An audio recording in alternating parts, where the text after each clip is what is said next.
Saudara-saudari terkasih, pada suatu kesempatan Yesus berdoa di salah satu tempat. Ketika ia berhenti berdoa, seorang dari murid-muridnya menyampaikan satu permintaan tentang doa kepadanya. Tuhan, ajarilah kami berdoa sama seperti yang diajarkan Yohanes kepada murid-muridnya. Mereka ingin mengerti apa yang harus mereka katakan kepada Allah ketika berdoa. Pada kesempatan inilah Yesus mengajarkan doa yang sekarang kita kenal sebagai doa Bapa Kami. Sesudah itu, Yesus menyampaikan dua perumpamaan tentang doa. Pertama, sahabat yang meminjam roti pada tengah malam untuk menjamu tamunya. Kedua, Bapa yang memberi ikan dan telur kepada anak-anak yang meminta.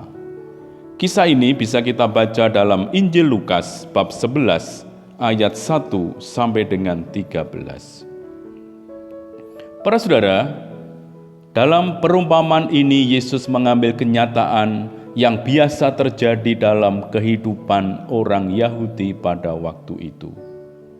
Jika seorang di antara kamu, pernyataan ini menunjukkan bahwa Yesus mengambil pengalaman para pendengarnya. Jadi, tokoh dalam perumpamaan Yesus itu adalah para pendengarnya sendiri. Tetapi ia menyampaikannya dengan cara demikian. Seandainya seorang di antara kalian mengalami kejadian dalam perumpamaan ini. Seseorang kedatangan tamu pada malam hari. Tamu itu adalah sahabatnya yang sedang mengadakan perjalanan dan singgah di rumahnya. Rupanya, ia tidak dapat melanjutkan perjalanan dan memutuskan untuk menginap di rumah sahabatnya itu. Tetapi, ia tidak mempunyai makanan untuk dihidangkan kepada sahabatnya itu. Apa yang dilakukan oleh orang itu?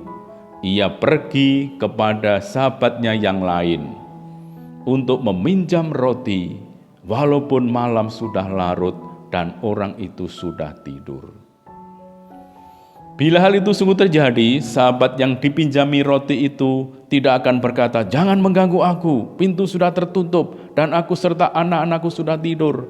Aku tidak dapat bangun dan memberikan kepada saudara."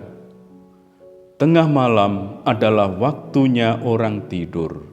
Sangat tidak mengenakkan kalau sementara sedang tidur ada orang yang mengganggunya.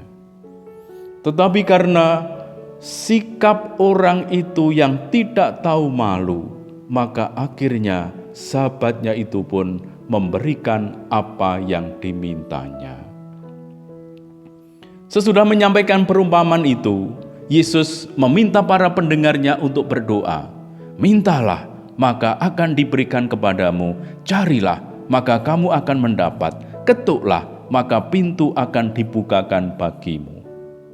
Mereka yang meminta akan mendapatkan, yang mencari akan menemukan, dan yang mengetuk pintu dibukakan pintu.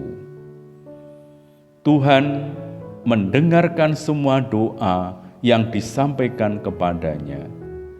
Itu tidak berarti Tuhan akan memenuhi apapun yang diminta oleh manusia, apapun yang diinginkannya. Dalam pernyataan itu, Yesus menunjukkan sikap yang harus dimiliki ketika berdoa kepada Allah. Ketika berdoa, mereka perlu yakin bahwa Allah mendengarkannya dan memberikan yang terbaik baginya. Kemudian Yesus menyampaikan perumpamaan tentang Bapa dan Anak untuk menjelaskan betapa murah hatinya Bapa yang ada di surga, yang memberikan hal yang terbaik bagi orang yang berdoa kepadanya. Bapa manakah di antara kamu, jika anaknya minta ikan, akan memberikan ular kepada anaknya itu sebagai ganti ikan? Atau jika ia minta telur, akan memberikan kepadanya kalajengking? Ikan dan telur adalah makanan yang biasa mereka santap. Dalam kehidupan sehari-hari, adalah hal yang biasa bahwa seorang anak meminta makanan kepada ayahnya. Orang tua, terutama ayah, memang mempunyai kewajiban untuk memenuhi kebutuhan makanan bagi anaknya. Jika seorang bapa mendengar anaknya minta ikan, ia tidak akan memberikannya kepada anaknya itu ular sebagai ganti ikan. Jika anaknya minta telur, ia juga tidak akan memberinya kalajengking sebagai ganti telur. Sesudah menyampaikan perumpamaan singkat ini, Yesus berkata, "Jadi, jika kamu yang jahat tahu memberi pemberian yang baik kepada anak-anakmu, apalagi Bapamu yang di surga. Ia akan memberikan Roh Kudus kepada mereka yang meminta kepadanya." Dalam pandangan Yesus, tindakan para bapa manusia ini menunjukkan bahwa mereka tahu memberikan yang baik kepada anak-anak mereka, padahal mereka jahat. Kata jahat dalam perikop ini tidak memiliki konotasi moral. Seakan-akan Yesus mau mengatakan bahwa semua pendengarnya adalah orang fasik atau orang jahat. Tetapi yang dimaksudkan adalah bahwa mempertentangkan Allah yang maha baik dengan manusia yang kebaikannya sama sekali tidak dapat dibandingkan dengan kebaikan Allah. Kalau manusia yang jahat saja tahu memberikan yang baik kepada anak-anaknya, apalagi Bapa yang ada di surga. Bapa surgawi yang maha baik akan memberikan yang baik kepada mereka yang meminta kepadanya.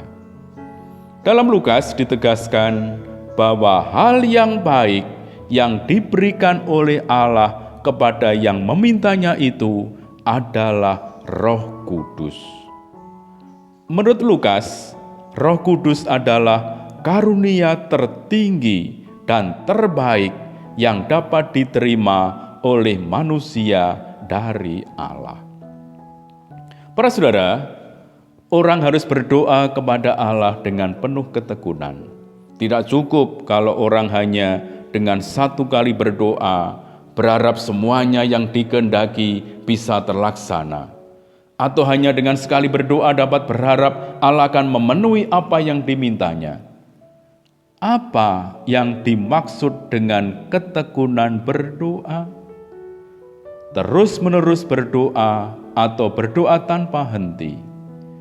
Ketekunan dalam berdoa ini menunjukkan bagaimana si pendoa benar-benar percaya dan menaruh harapannya kepada Allah. Dalam perumpamaan ini, Yesus juga menegaskan bahwa Allah menaruh perhatian kepada orang yang tekun berdoa. Ia tidak akan tinggal diam melihat orang yang percaya kepadanya. Demikian juga ketika orang berdoa memohon sesuatu kepada Allah. Bisa jadi ia merasa hal yang dia minta itu sangat diinginkan atau sangat diperlukan. Tetapi Allah melihat apa yang sebenarnya ia perlukan dan mengetahui apa yang terbaik baginya. Walaupun demikian, seringkali manusia tidak menyadari atau menerima bahwa apa yang dikehendaki oleh Allah itulah yang terbaik baginya. Ketika berdoa, ia diingatkan agar mempercayakan diri kepada Allah dan yakin bahwa Allah sangat mengasihi kita dan menghendaki kebaikan kita. Karena itu, kita percaya juga bahwa Allah akan memberikan yang terbaik bagi kita. Tuhan memberkati kita. Amin.